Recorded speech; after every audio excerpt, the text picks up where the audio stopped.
안녕하세요. 오늘도 사연 살롱을 찾아주셔서 감사합니다. 저는 30대 초반 결혼한 지는 반년도 되지 않아 이혼을 선택하게 된 사람입니다. 친구들을 만나면 농담 삼아 하는 말이 있는데요. 성질이 급해서 결혼도 누구보다 빨리 하고 이혼도 누구보다 빨리 했다고 이야기하곤 해요. 남들이 깜짝 놀랐던 이혼 속도만큼이나 결혼하는 과정도 속전속결이었거든요. 잠시 제 어린 시절에 대해 이야기하자면 형편이 좋지 않은 집에 외동딸로 태어났어요.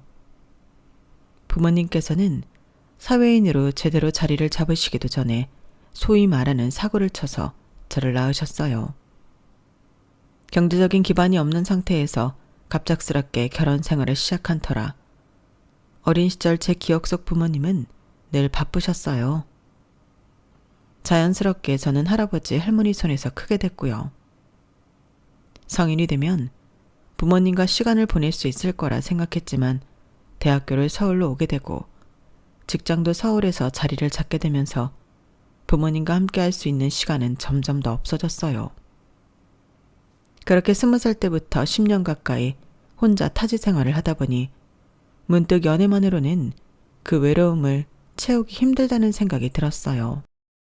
그래서 30살이 되자마자 저를 평소 좋게 봐주시던 직장 상사분이 주선해준 소개팅에 나갔고 그렇게 남편을 만나게 됐어요. 이제 와서 하는 말이지만 막상 소개팅을 했을 때는 남편에게 큰 관심이나 흥미가 생기지 않았어요. 하지만 첫 만남 이후 제게 적극적으로 다가오는 모습에 호감을 갖게 되었죠. 관심이 가지 않는 상대이다 보니 저도 모르게 조금 소홀해질 때가 많았고 연락도 자주 하지 못했음에도 남편은 제게 꾸준한 관심과 연락을 줬어요. 휴일에도 제 컨디션을 최우선으로 생각해 만남을 강요하지도 않았고 가고 싶은 곳을 물어보고 함께 해줬죠. 하나부터 10까지 제게 맞춰주는 사람이다 보니 안 맞는 부분을 맞춰가느라 다툴 필요조차 없었어요. 어느 순간 그게 익숙해지다 보니 편안함을 느끼기 시작했고 남편이 저에게 맞춰주는 게 아니라 우리가 잘 맞는 거라는 생각이 들었죠. 주변에서도 저희가 만나는 모습을 보며 그런 남자는 없으니 잘해보란 소리뿐이었어요. 야, 요즘 그런 남자 없다. 요즘 남자들이 얼마나 재는데 그 사람은 순수하게 너한테 호감을 갖고 있는 것 같아서 보기 좋은데? 그러니까. 그리고 나이 들수록 조건 맞는 남자는 있어도 성향 잘 맞는 남자는 찾기 힘들다. 그것도 복이야. 친한 친구들마저 그렇게 인정해주는 분위기이다 보니 얼마 못 가서 저도 마음의 문을 열게 되었어요. 그땐 정말 사랑받는 기분이 컸고 그 기분이 좋아서 연애를 했던 것 같아요. 그리고 몇 개월이 지난 후 데이트가 끝나고 집으로 돌아가는 길이었어요. 저를 데려다주고 돌아가려던 남편이 갑자기 뒤를 돌아 제 손을 다시 잡더니 이렇게 말했어요. 우리 언제까지 이렇게 데이트 끝나고 헤어져야 해? 난 당신이랑 헤어질 때마다 너무 아쉬워. 나도 마찬가지야. 같이 있을 땐 너무 좋은데 헤어지고 나면 뭔가 공허하고 쓸쓸한 기분이야. 당신은 혼자 사니까 더 그럴 것 같아. 그래서 말인데 어차피 둘 다 나이도 있겠다. 우리 빨리 결혼해버릴래? 결혼? 너무 빠르지 않아? 늘 결혼하고 싶다는 생각은 있었어요. 주변에 저보다 빨리 결혼한 친구들이 가정을 꾸리고 사는 게 늘 부러웠거든요. 하지만 당시 남편과 사귄 지는 6개월이 이제 막 넘었을 때라 이른 감이 있었죠. 우리 나이에 빠르기는. 원래 이렇게 사랑에 눈 멀어서 결혼하는 커플이 부부가 되어서도 잘 산대. 이것저것 생각이 많으면 그 생각 때문에 미뤄지다 결국 결혼 못하는 거고. 그리고 짧긴 했지만 우리 거의 매일 만났잖아. 이렇게 안 싸우는데 결혼한다고 뭐가 크게 달라질까?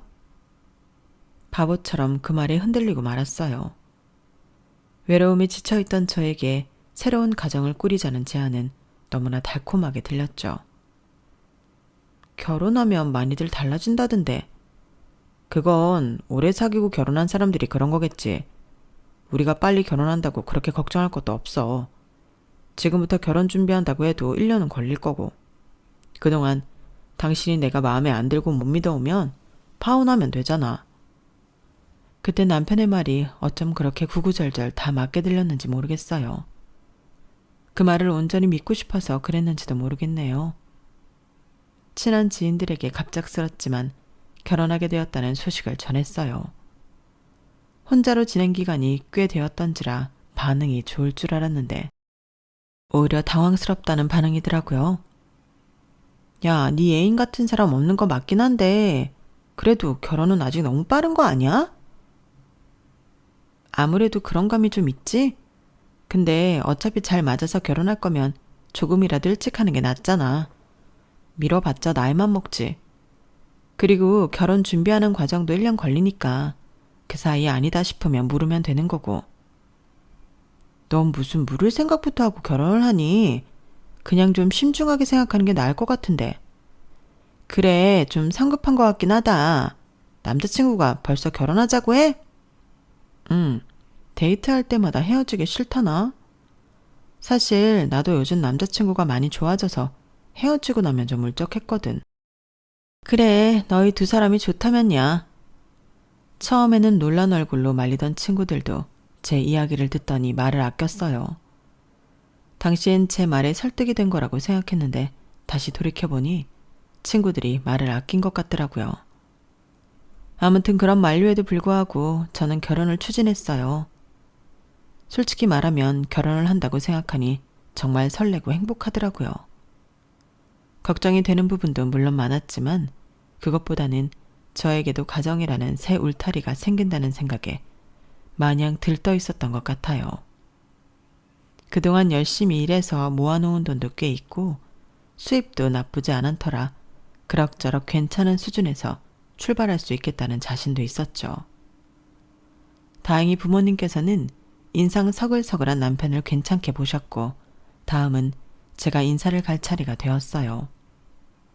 깔끔하게 차려입고 시댁에 드릴 과일 바구니와 꽃다발을 챙겨서 남편의 차에 올라탔는데 차가 어느 대형 카페에 주차를 하더라고요. 왜 여기에 내려? 커피 마시게? 약속 시간 다 돼가는데 본가에 바로 가야 하는 거 아냐? 아, 엄마가 집을 안 치워놓으셔서 부담스럽다고 여기서 이야기 나누자고 하셨어? 여기서? 조금 당황했어요. 아무리 집을 안 치워놨다고 한들 보통 사람들이 다 관례처럼 하는 걸 벗어났으니까요. 제 반응을 보고 남편도 조금 당황한 듯 했어요. 아, 당신 온다고 열심히 치웠는데 좀 부족하게 느껴지셨나 봐. 이사 계획 있으셔서 내가 봐도 집이 좀 난장판이긴 해. 그래서 그런 거니까 너무 이상하게 생각하지 마. 남편이 그렇게까지 말하니 더 이상 말하기가 힘들더군요. 시부모님과의 첫 만남은 그렇게 대형 카페에서 이뤄졌어요. 안녕하세요, 어머님, 아버님. 아우, 어서 와요. 이야기 많이 들었어. 반가워요. 다행히도 직접 만나 뵙고 나니 걱정과 이유 모를 찜찜함이 금방 사라졌어요. 두 분 모두 환하게 웃는 얼굴로 저를 반겨주셔서 긴장했던 마음이 빠르게 녹아내렸거든요. 그래, 결혼 준비는 잘 되어가고? 네, 틈틈이 하고 있습니다. 우리 지환이가 이렇게 참한 여자친구를 며느리로 데려와서 너무 좋으네. 안 그래도 만나면 이야기하려고 했는데 신혼집을 두 사람 대출해서 하려고 한다면서? 네, 아무래도 괜찮은 집에 살려고 하니 대출이 필요하긴 하더라고요. 아우, 그러지 마. 지환이가 아직 이야기 안 했지? 실은 지환이 결혼하면 우리 집에서 신혼집을 해주려고 하고 있었거든. 신혼집이요? 처음 듣는 이야기였어요. 제가 알기론 남편의 집이 형편이 안 좋은 건 아니지만 그렇다고 넉넉한 형편인 것도 아닌 걸로 알고 있었거든요. 놀란 눈으로 남편을 보자 남편이 머쓱한 듯 웃더라고요. 놀랐지? 나도 얘기 듣고 놀랐어. 엄마한테 집이 한 채 더 있다고 하시더라고요. 아, 너무 감사하지만요, 어머님. 저희 집에서는 사실 부모님께서 보태주실 게 많지 않아서 최대한 손 안 벌리고 준비하려고 했었거든요. 아, 그래? 뭐 그래도 둘 다 대출 내서 좋을 건 없지 않니? 괜히 대출 내지 말고 신혼집으로 그 집 빌려줄 테니까 돈 더 모을 때까지만이라도 그 집에서 지내는 건 어떻겠니? 처음에는 신혼집을 해주신다고 하더니 제 반응을 보시곤 갑자기 돈 모을 때까지만 그 집을 빌려주시겠다고 제안하시더라고요. 조금 야속하게 느껴지긴 했어도 친정 부모님께 손 벌릴 생각은 없던 터라 차라리 다행이라는 생각이 들었어요. 그런데 그렇게 해도 될까요? 너무 죄송해서. 월세나 전세하시면 큰돈 되실 텐데 저희한테 빌려주신다는 게 내가 그 집을 아예 주겠다는 것도 아니고 그냥 빌려준다는 건데 뭐 어때? 안 그럼 니네가 어느 세월에 돈을 다 모으겠어? 이거라도 해주고 싶어서 그러니 한 3년만이라도 살아봐. 그래요, 뭐 뼈 빠지게 대출 갚느니 이렇게라도 도움 받을 수 있으니 얼마나 다행이야. 요즘 서울 집값도 다시 엄청 올랐잖아. 그렇긴 하지. 남편과 시어머니의 설득에 넘어가 3년 정도만 도움을 받기로 했어요. 그래도 그 정도 돈을 모으면 지금보다 훨씬 여유가 생길 것 같긴 하더라고요. 우리 뭐 하나 보태지도 못하는 쟤 너무 감사해서 이걸 어쩌나? 사위 오면 한우라도 구워 먹여야겠네. 사실 결혼하면 집 문제가 반 이상인데. 그래, 그게 해결되었으니 남들보다 고생은 덜하면서 시작하게 됐구나. 참 다행이다. 항상 시부모님한테 잘해드려. 얼마나 고마운 분들이니. 친정 부모님께서도 엄청 좋아하셨어요. 그 모습을 보니 저도 안심이 되더군요. 보통은 결혼식 전에 이사를 다 해놓은 터라 저희도 당연히 그렇게 진행하는 줄 알았어요. 그런데 어머님께서 이렇게 말씀하시더군요. 마음 같아서는 당장 집을 뺏어주고 싶은데 지금 살고 있는 사람이 집 구할 때까지만 살게 해달라고 하도 사정을 해서. 너희 신혼여행 다녀온 뒤에나 입주가 가능할 것 같아. 그건 괜찮겠니? 네, 어쩔 수 없죠. 저희도 급한 건 아니니까 기다릴게요, 어머님. 그렇게 결혼식까지는 별 탈 없이 흘러갔어요. 여전히 남편은 제게 다정하게 대해줬고 시댁 식구들도 마찬가지였어요. 결혼식을 올리기도 전에 나 참 결혼 잘한 것 같다는 생각이 들 정도였으니까요. 집안 배경이 화려하거나 돈을 잘 버는 남자는 아니더라도 이렇게 세심하게 저를 맞춰주는 남자를 만났다는 게 천운이라고 느껴졌어요. 게다가 바라지도 않았던 집 문제까지 해결이 되었으니 정말 하늘이 절 돕는 것 같았어요. 다만 내심 마음에 걸리는 것 한 가지는 결혼식을 올리기 전까지도 시댁에서 저를 집에 초대한 적이 없다는 점이었어요. 만난 일이 많지는 않았지만 어쩌다 한번 만나게 되어도 늘 밖에서 식사를 했고 그럴 때마다 의아해하는 저에게 남편은 어머니가 집밥을 싫어하신다, 아버지가 집에만 계시는 걸 답답해하신다 등의 이유를 대가며 저를 안심시키려고 했어요. 그래도 곧 결혼하는데 시댁집 주소조차 제대로 모른다는 사실이 영 찜찜했어요. 주변 친구들도 이상하게 생각할까봐 차마 속 편하게 털어놓지도 못하겠더라고요. 하지만 찜찜한 마음을 해결하고 싶은 것보다 판도라의 상자를 굳이 열어보고 싶지 않았던 마음이 더 컸던 것 같아요. 그 상자를 열었다가 혹시나 지금 제가 믿고 지내왔던 행복이 다 깨질 수도 있으니 두려웠나 봐요. 그 덮어놨던 두려움이 그렇게 커질 줄은 정말 꿈에도 상상을 못했어요. 화려하진 않아도 나름대로 제 로망들을 실어난 결혼식을 올렸고 아름다운 휴양지에서 행복한 시간을 보내고 한국에 돌아왔어요. 저희가 앞두고 있는 건 오직 이사뿐이었죠. 신혼여행이 끝난 바로 다음 주가 이사 날짜로 잡혀 있었거든요. 신혼여행을 다녀와서도 당분간 따로 지내야 한다는 게 믿기지 않았지만 동시에 애틋하게 느껴지기도 했어요. 여보, 일주일 있다가 봐. 그래, 보고 싶을 거야. 그렇게 일주일이 지나고 이사를 가는 날이 되어서야 저희가 살 신혼집을 제대로 보게 되었어요. 대충 사는 지역만 알고 자세히 보는 건 처음이라 시부모님과 함께 남편이 운전하는 차에 몸을 맡겼는 게 생각보다 후미진 곳으로 들어가더라고요. 여보, 여기가 어디야? 왜 계속 들어가? 길 잘못 들어온 거 아니야? 아니야, 여기 맞아. 조금만 기다려봐. 그래, 맞게 가고 있다. 왜 이렇게 성질이 급하니? 들어가는 길이 험하기도 하고 치안도 안 좋아 보이는 골목이라 가면서도 제발 이곳 어디쯤은 아니길 기도했어요. 여길 지나면 사람 살만한 동네가 나오겠거니 얼마나 바라고 또 바랬는지 몰라요. 하지만 제 바람과는 달리 차는 얼마 못 가 한 허름한 빌라 앞에 멈추고 말았어요. 내리자. 네? 뭐해 다 왔어. 얼른 내려서 집 봐야지. 얼떨떨한 얼굴로 내려서 시부모님과 남편 뒤를 따라갔어요. 다 쓰러져 가기 직전인 6층짜리 집 꼭대기까지 계단을 타고 올라가시더군요. 당연히 엘리베이터는 없었어요. 우리가 큰맘 먹고 여기 주인집 니네한테 주는 거야. 방도 여러 개고 넓으니 쾌적할 거다.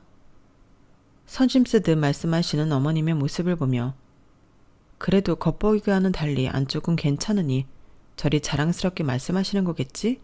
하며 마지막까지 희망을 놓지 않았어요. 하지만 문을 열면서 그 마지막 희망까지 처참히 부서지더군요. 어머님 말씀대로 나름대로 한 빌라의 주인집답게 큰 방도 3개나 되고 2명이서 살기엔 꽤 넓은 집이긴 했어요. 하지만 문제는 안쪽도 장난이 아니었어요. 얼마 전까지 사람이 살았다는 어머님 말씀과는 달리 사람이 살았던 흔적은 눈을 씻고 찾아봐도 없이 낡고 휑한 데다 군데군데 벽지까지 벗겨져 있더군요. 어머님이 말씀 안 하셨으면 폐가인 줄 알았을 수준이었으니 더 이상 설명하지 않아도 되겠죠.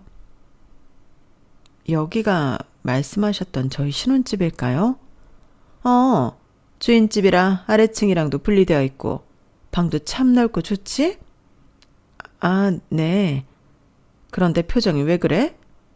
아, 생각했던 것보다는 집이 손볼 것이 좀 보여서요.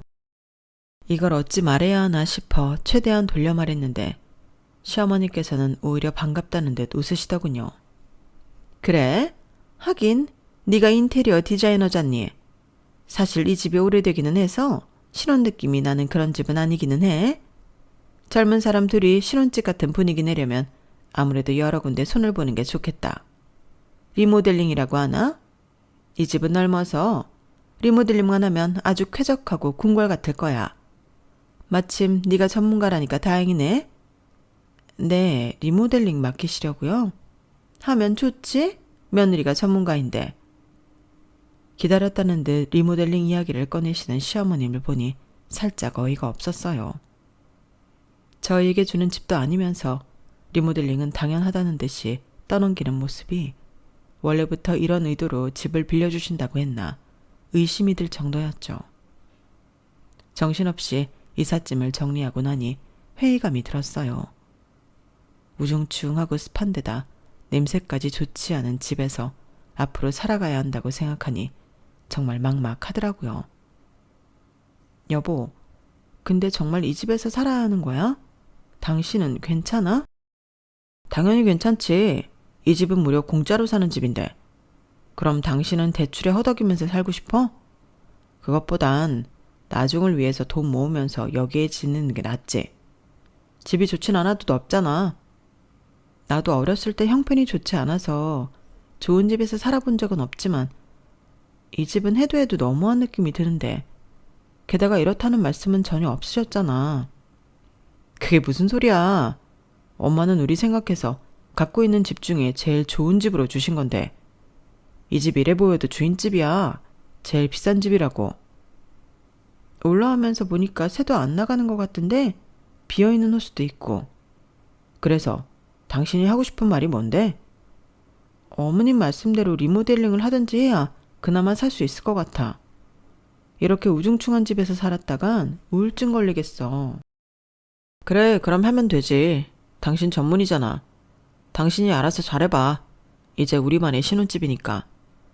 근데 이 집을 받을 것도 아니고 어머님 소유 집인데 함부로 리모델링 해도 되는 거야? 엄마가 하라고 했으니까 괜찮지. 오히려 리모델링 해드리면 엄만 좋아하실걸? 근데 그럼 리모델링비는 어머님께서 내시는 거지? 여기 리모델링해서 괜찮게 쓰려면 비용이 많이 들 것 같아서. 비용? 당신 회사에서 하면 무료로 어떻게 안 되나? 당신 이제 직급도 꽤 높잖아. 그게 말이 돼? 다 회사 돈 나가는 건데 이걸 어떻게 무료로 해달라고 해. 내 회사도 아니고. 아, 뭐야. 당신 대표님이랑 친하다며. 그럼 뭐 할인은 어떻게 안 되나? 무슨 할인받을 생각부터 해. 일단 어머님이 리모델링 의사가 있으시면 어머님 집이니까 어머님이 원하시는 대로 리모델링 해드리는 게 우선일 것 같아. 내가 말씀드려 볼게. 그날은 밤새 침대에서 뒤척였어요. 뒤통수를 맞았다는 생각이 지워지지 않아서인지 잠이 도저히 안 오더라고요. 다음날 아침이 되어서 저는 바로 어머니께 전화를 드렸어요. 어머님, 저예요. 리모델링 견적은 어느 정도 생각하고 계실까요? 견적? 그거야 뭐 비싸면 비쌀수록 집이 더 좋아지는 거 아니겠니? 그렇기는 하죠. 그래도 너무 부담되지 않는 선에 사는 게 좋으니까요. 니네 형편에 맞춰서 하렴? 어차피 집값은 아꼈으니 여유는 있을 거 아니니. 이왕 하는 거 새집처럼 리모델링하면 니네도 더 오래 살 수 있고 좋지? 어머님, 리모델링 비용은 어머님께서 지불하시는 거죠? 저희 집이 아니라서 저희가 마음대로 리모델링하는 건 좀 아닌 것 같고 어머님 취향에 맞춰서 하는 게 나을 것 같아요. 아우, 내가 다 늙어서 취향은 무슨. 새집 되면 그걸로 족하지. 근데 리모델링은 니네 능력으로 해야 되지 않겠니? 집도 해줬는데 리모델링까지 내 돈으로 해놔라 하는 건 내 입장에서도 좀 그렇구나. 어차피 그 집 리모델링에서 제일 좋은 사람은 니네 둘인데 그것까지 시부모한테 해달라고 하는 건 좀 그렇지 않니? 네, 어머님. 저희 집이면 저도 그렇게 하겠는데 그게 아니니까요. 어머님께서 리모델링 하시면 제가 최대한 어머님 원하시는 견적에서 맞춰서 잘해드릴 수는 있는데 저희 마음대로 집에 손대기는 마음이 불편해서요. 그지. 리모델링 하려면 비용이 꽤 많이 들 텐데. 니네한테나 그럴 돈이 있지. 나는 여유가 없구나. 어차피 니네 나가고 세주면 그만인 집인데 신혼집 치고는 분위기가 어둡고 칙칙하니 원하면 리모델링 하라는 소리였지. 내가 내 돈 주고 리모델링 하고 싶다는 뜻은 아니었어. 나는 됐으니 니네 하고 싶으면 하고 아니면 냅둬라. 어머님께서는 능청스럽게 전화를 끊어버리셨어요. 전화를 끊고 나니 제가 뭘 들은 건가 싶어서 머리가 멍해지더라고요. 그리고 나니 하나 둘씩 현실 감각이 깨어나더군요. 전에는 곧 행복해질 거라는 최면에 취해 미처 챙기지 못했던 것들이 눈에 밟히기 시작했어요. 결혼 전까지 한 번도 데려가지 않았던 시부모님 댁 역시 저희에게 준 집과 별반 다르지 않더라고요. 다 이유가 있어서 그랬던 건데 당시엔 정말 놀라울 정도로 의심하지 못했던 거죠. 야, 니네 시어머니 너 통해서 집세로 리모델링 하려고 한 거네. 너무 속보인다. 절대로 해주지 마. 친구들 역시 시어머니의 의도를 바로 알아채고 제게 조언해줬지만 그 집에서 하루하루 살수록 불행해지는 기분이 들었어요. 하루 종일 일에 시달리라 퇴근 후 집에서 보내는 시간들조차 휴식으로 느껴지지 않더라고요. 오히려 결혼 전이 나았다 싶을 정도여서 결국에는 제 성에 못 이겨 리모델링을 결심하게 됐어요. 여보, 나 더 이상은 이 집에 못 살겠어. 내 돈이 들더라도 리모델링을 해야겠어. 그래, 그러자. 나도 당신이 괜찮은 줄 알고 그러려니 했는데 이 집은 도저히 사람 살 곳이 아니야. 신혼부부가 살 공간은 더더욱 아니고 이왕 돈 들이는 거 최고로 들여서 꾸며보자. 우리 집 아니어도 오랫동안 살면 되니까. 남편의 동의하에 제가 직접 담당해서 리모델링을 진행하기 시작했어요. 시어머니의 의도대로 되었다는 생각에 조금 분하긴 했어도 이렇게라도 하지 않으면 내가 먼저 죽겠다는 생각에 그냥 좋게 생각하기로 했어요. 남편 말대로 생각했던 것보다 더 오래 살면 인테리어에 얼마가 들던 웬만한 집값보단 훨씬 저렴하니 남는 장사라고 스스로를 다독였죠. 그런데 인테리어를 시작한 지 얼마 안 되었을 때 어머님께 전화를 받았어요. 야, 결국은 리모델링 하기로 했다면서? 어떻게 하기로 했니? 네, 어머님. 제가 좋아하는 스타일이 있어서 우드톤으로 깔끔하게 꾸며보려고 해요. 어머, 우드톤? 그런 거 너무 심심하지 않니? 좀 심심해 보여도 깔끔한 톤으로 맞춰놔야 질리지도 않고 오래 가거든요. 이왕이면 유행 안 타는 스타일로 하는 게 좋을 것 같아서요. 그래? 어차피 돈 들이는 거 좀 요즘 스타일로 하지. 거참 궁금해서 안 되겠네. 내가 너희 회사에 좀 놀러 가도 되겠니? 네? 회사예요? 며느리 본업하는 모습도 궁금하고. 아, 어머님. 회사는 고객 외에 외부인은 출입 금지라서요. 죄송해요. 다음에 기회 되면 보여드릴게요. 어머? 고객 외에 출입 금지면 나도 들어갈 수 있는 거 아니니? 내가 그 집 주인이잖아. 내가 고객이 아니면 대체 누가 고객이야? 어머님이 말도 안 되는 논리를 펼치면서 회사까지 찾아오겠다고 하시길래 인상이 절로 찌푸러졌어요. 하다 회사까지 오겠다니 생각만으로도 너무 피곤하더라고요. 적당한 핑계로 둘러댔는데도 기어이 오겠다는 어머님을 보며 한 가지 좋은 생각이 떠올랐어요. 네, 그럼 계약서에 서명은 어머니 성함으로 해야 되는데 괜찮으세요? 서명? 서명만 내 이름으로 하고 비용 지불은 니네가 하는 거지? 그래야죠. 그래, 그럼 그럴게. 가기 전에 한번 연락하마. 네. 딱히 그땐 이걸 이용할 생각은 없었어요. 그냥 혹시 모를 나중을 대비해 놓은 거였죠.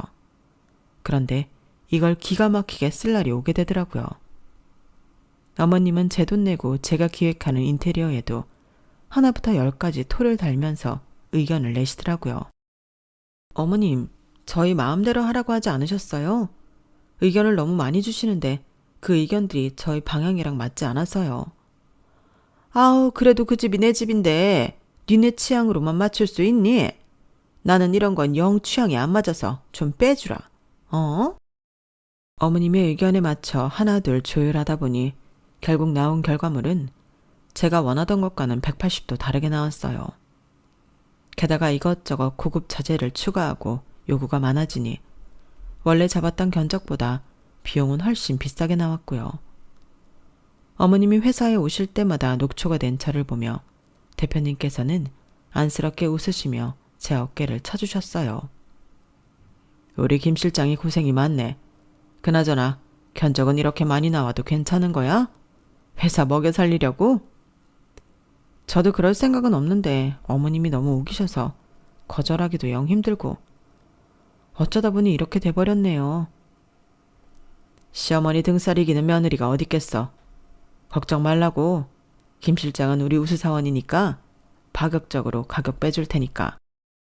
감사합니다, 대표님. 말씀뿐인 줄 알았는데 대표님은 정말로 깎을 수 있는 가격은 다 깎아서 진행할 수 있도록 배려해 주셨어요. 덕분에 금전적으로 부담은 훨씬 줄어들었죠. 공사는 한 달간 진행됐고 공사하는 한 달간은 다시 남편과 떨어져 지냈어요. 인테리어를 진행하면서 남편과의 사이도 소원해졌어요. 시어머니와의 갈등 사이에서 제 편이 되어줄 줄 알았던 남편은 늘 은근슬쩍 갈등을 피하면서 어머님 편을 들어주었거든요. 이번 일 역시도 웬만하면 엄마 집이니 엄마 뜻을 따르라고 주장하는 남편 때문에 더욱더 제가 원하는 방향으로 흘러가지 않았어요. 결혼 전에는 저만을 위해 다 맞춰주던 사람이 결혼 후에는 태도가 싹 변하는 걸 겪고 나니 제가 믿고 있던 것들에 의심이 싹 트기 시작하더라고요. 그래도 저는 마지막까지 신혼집만 아니었더라면 우린 괜찮았을지도 모른다는 한 줄기 희망을 품고 있었어요.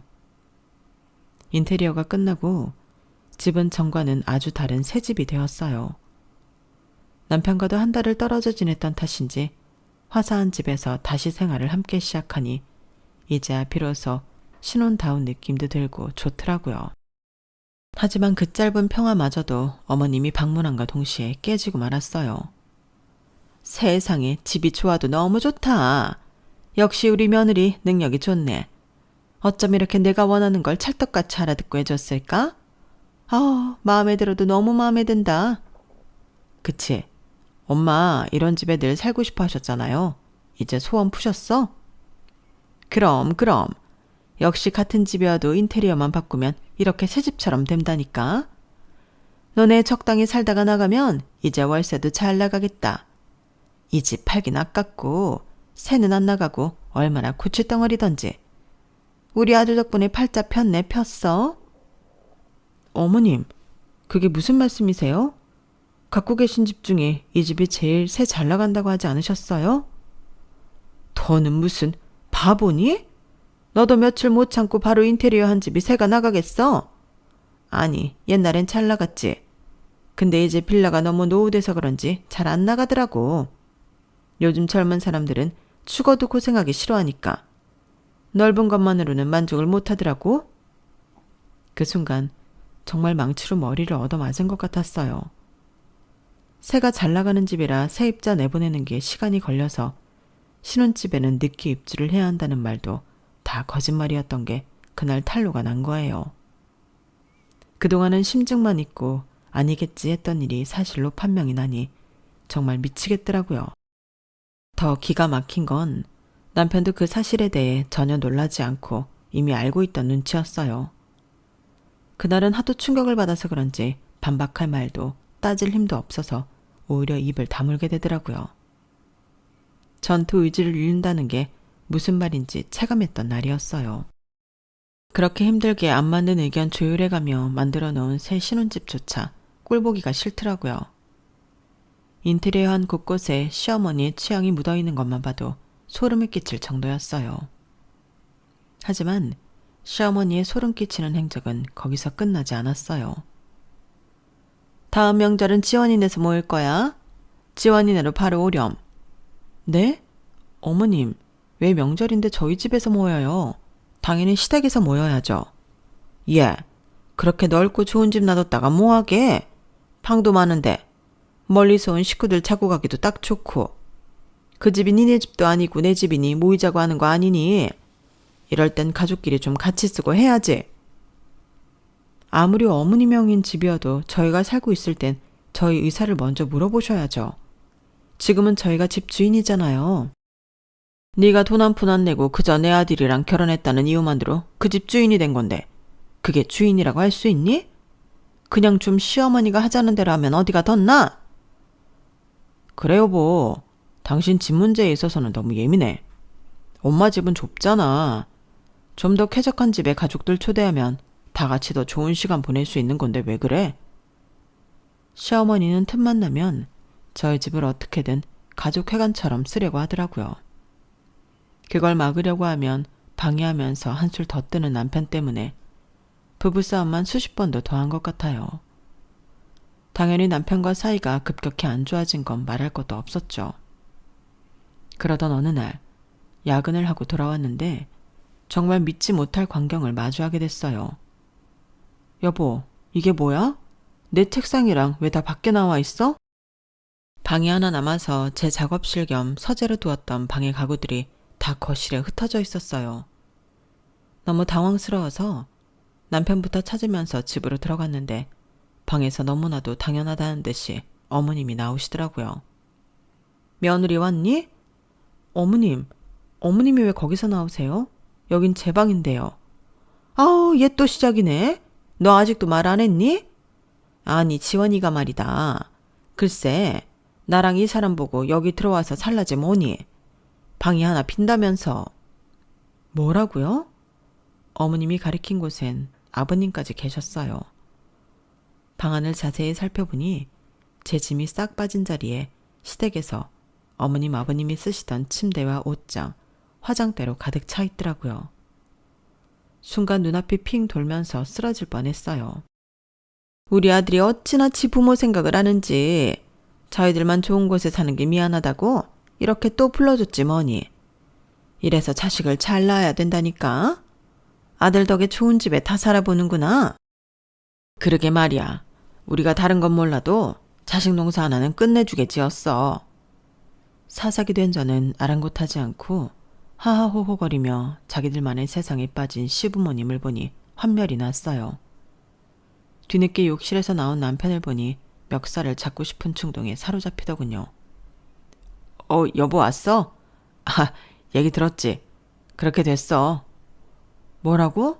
나한테는 말 한마디 상의도 없이 그렇게 됐다고? 결혼 전부터 지금까지 당신은 날 순수하게 대하긴 한 거야? 어떻게 당신도 당신 부모님도 이렇게 겉과 속이 다를 수가 있어? 뭐? 당신 제발 말 조심해. 나한테 화가 났으면 나한테만 화내면 되지. 꼭 부모님 욕을 그렇게 면전에 대고 해야겠어? 못 배워먹은 사람 같이. 뭐? 못 배워먹은 건 당신이겠지. 내가 그동안 얼마나 많이 참았는진 당신이 더 잘 알잖아. 그럼 내가 당신한테 사실대로 말하면 당신이 과연 우리 엄마 아빠를 열린 마음으로 받아줬을까? 아니잖아. 반대할 거 뻔한데 어떻게 사실대로 먼저 말하냐고. 그리고 이거 따지고 보면 우리 엄마 집인데 못 오실 것도 없잖아. 솔직히 그래. 엄마 아빠 먼저 모셔오면 당신이 쫓아내지 못하겠지 싶은 생각으로 먼저 모셔왔어. 이렇게라도 안 하면 난 당신 때문에 평생 효도 못할 테니까. 뭐라고? 생각해보면 분명 그런 기미가 있었을 텐데 전 그날 그 순간까지도 남편이 그렇게 하늘이 내려준 효자일 거라곤 꿈에도 상상 못했어요. 남편의 본색을 보고 나니 정말 더는 이 사람과 남은 생을 함께할 순 없겠다 싶더라고요. 그래, 당신이 맞아. 내가 감히 시부모님을 쫓아낼 순 없지. 대신 내가 나갈게. 당신은 평생 부모님 모시고 효도하면서 행복하게 살아. 뭐라고? 지금 농담하는 거지? 농담은 너나 하겠지. 난 너 같은 효자랑 같이 살 생각 없어. 효도하고 살 생각이면 너 혼자 실컷 해. 난 내 부모한테 효도하고 살 테니까. 저는 그대로 방에 들어가 캐리어 두 칸에 귀중품과 옷가지들만 챙겨서 집을 나와버렸어요. 그리고 며칠 후 남편에게 이혼 서류를 보냈죠. 남편은 절대 서류를 작성하지 않으려고 했어요. 협박도 해보고 설득도 해봤지만 끝까지 고집을 부리는 통에 결국 소송을 걸어버렸죠. 변호사를 통해 상담을 받으면서 인테리어 관련 이야기를 털어놓으니 뜻밖의 조언을 얻었어요. 혼인이 단기간에 파탄난 경우에는 부담하신 주거 개선 비용은 반환받을 수 있는 관련 판례가 있습니다. 제가 도와드릴게요. 제 사정을 알게 되신 대표님께서 적극적으로 도와주신 덕분에 인테리어 비용 결제 내역과 시공 계약서, 그리고 어머님과 고객 상담 때 나눴던 대화 내용 녹취록 등을 쉽게 확보할 수 있었고, 그걸 가지고 이혼 소송과 동시에 법원에 증거 자료를 제출했어요. 제가 인테리어 비용으로 돌려받을 수 있는 금액은 1억 원으로 소송을 시작했어요. 재판 결과가 나오기까지 오랜 시간이 걸리긴 했지만 결국 법원에서는 저의 손을 들어주었고, 유책 배우자인 남편은 제게 1억 원이라는 어마어마한 금액을 갖게 되었죠. 말도 안 돼. 분명히 이 정도 금액은 아니었잖아. 아니라는 증거 있어? 그리고 그 정도 금액이 아니었더라도 그건 나로 인해서 혜택을 본 거지. 당신이나 당신 부모가 잘나서 해준 게 아니야. 이혼도 당한 마당에 이제 그만 정신 좀 차리지. 법원을 나서는 순간까지도 제게 징징대는 남편에게 한마디 제대로 쏘아준 후 저는 남편과 정말로 헤어졌어요.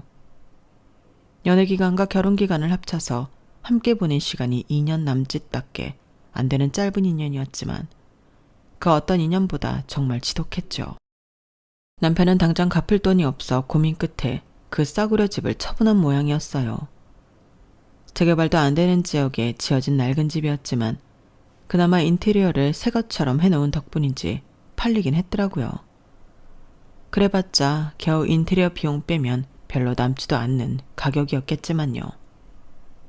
집을 팔고 나서 남편과 시부모님은 다시 시부모님이 살던 작은 집으로 옮겨갔고, 그나마 있던 재산이 처분되어 버린 탓에 생활 형편은 급격히 어려워졌다고 들었어요. 그런 소식을 들으면 기분이 좋지 않을 줄 알았는데 그동안 하도 시달렸던 탓인지 꼴 좋다는 생각밖에 안 들더군요. 지금 저는 회사 근처에 독립했고 더 멋진 싱글라이프를 위해 열심히 일을 하고 있습니다. 회사에서는 여전히 신방맞는 사원으로 일하고 있고요. 외로움에 시작한 결혼 생활이었지만 이런 일을 겪고 나니 사실은 제 인생이 그다지 외롭지만은 않다는 생각이 드네요. 가장 어려울 때 도와줬던 사람들이 곁에 있어서 든든하거든요. 지금 돌이켜보면 그 시절에 저는 너무 외롭고 불안해서 제대로 사람을 판단할 여유조차 없었던 것 같아요. 누가 제 옆에 있기만 하면 저절로 행복할 거라 착각했던 것 같아요. 그 일을 겪고 난 후에야 제대로 깨달았어요.